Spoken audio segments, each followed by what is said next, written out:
Comment gérer une situation stressante?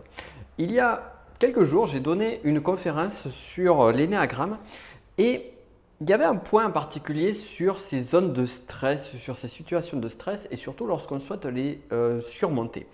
Et donc, je voulais faire cette vidéo pour apporter cette solution que j'ai apportée lors de cette conférence. Pourquoi? Parce que pour moi, c'est quelque chose qui ne va pas juste sur la typologie de personnalité, mais qui est de façon générale, qui s'applique à tout le monde. Alors, souvent quand on a une situation de stress, ça peut être quoi? Ça peut être pour quelqu'un de timide, une prise de parole en public, ça peut être une situation à enjeu. Vous avez peut-être déjà connu cette situation-là où vous devez dire quelque chose de très important à une personne et eh bien, vous devez avoir le maximum de ressources pour faire cette annonce-là.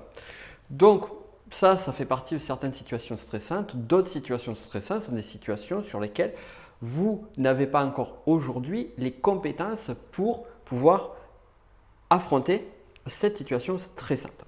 Bien souvent, on va reprendre le cas de l'exemple de la timidité. Une personne timide veut apprendre à parler en public et elle doit faire une conférence ou elle doit faire une présentation publique devant beaucoup de personnes d'ici à peu près 1 ou 2 mois. Ce qu'on se dit, c'est je vais apprendre des capacités, des qualités, des compétences pour pouvoir gérer ça. Je vais apprendre à mieux respirer avant de passer face à un public.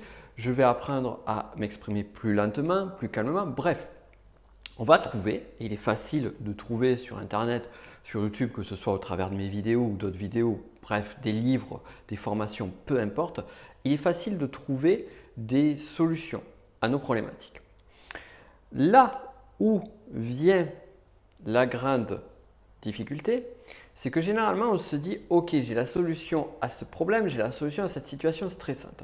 Seulement, quand est-ce que l'on va mettre en application cette solution-là? Quand est-ce qu'on va mettre en application ce conseil? Et bien très souvent, on va mettre en application ce conseil au moment de la situation stressante.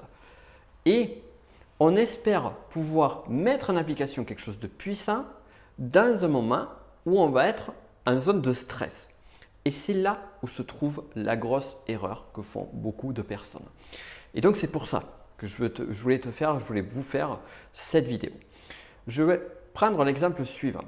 Imaginez donc, vous ne savez pas faire de ski et on vous apprend à faire un premier virage.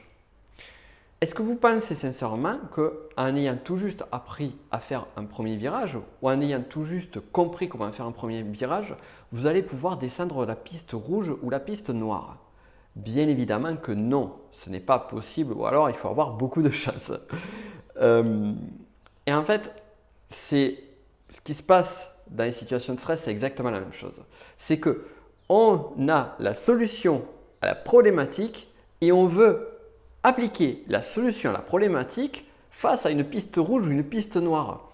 Alors que, avant d'appliquer sur une zone de stress, pourquoi ne pas apprendre, pourquoi ne pas pratiquer sur une piste bleue, puis une piste verte? D'ailleurs, j'ai jamais su, tu peux me dire en commentaire si c'est la piste bleue qui est avant la piste verte ou la piste verte qui est la piste bleue. Je ne sais jamais laquelle est la plus simple des deux. Bref, on s'en fout, mais c'est pour l'idée. C'est que là, lorsqu'on est en situation de stress, émotionnellement, eh bien, le corps et notre mental, nos émotions vont nous faire réagir de telle sorte que on va limiter nos ressources, que l'on va se recentrer sur des strates instinctives de notre mode de fonctionnement ou sur des points essentiels.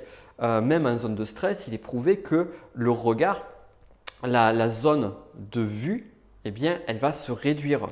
On va réduire tout pour justement se focaliser sur quelques points en particulier. Donc zone de stress qui dit attention de la personne et focus et également se focaliser, se concentrer sur des ressources que l'on a déjà. Donc si on peut, mais difficilement, créer, innover lorsqu'on est en zone de stress. Donc du coup, on peut difficilement prendre quelque chose qui est donc ici une nouvelle méthode, une nouvelle technique, une nouvelle solution, alors qu'on est en zone de stress. La solution, elle est simple. C'est commencer à descendre des pistes bleues et des pistes vertes.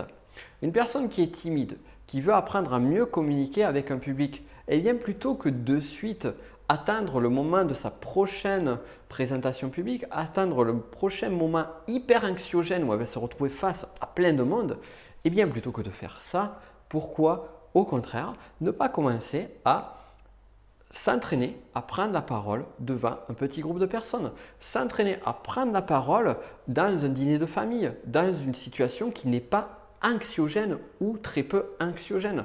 S'entraîner à prendre la parole devant différentes personnes. Une personne qui, par exemple, si on prend la notion d'oubli de soi, que certains peuvent connaître, dont notamment une des problématiques du type 9 en énéagramme, une personne qui a un oubli de soi, eh bien c'est pareil, on ne va pas lui demander de prendre position, ou du moins ça ne serait pas une bonne idée qu'elle prenne position à un moment où le choix est hyper stressant.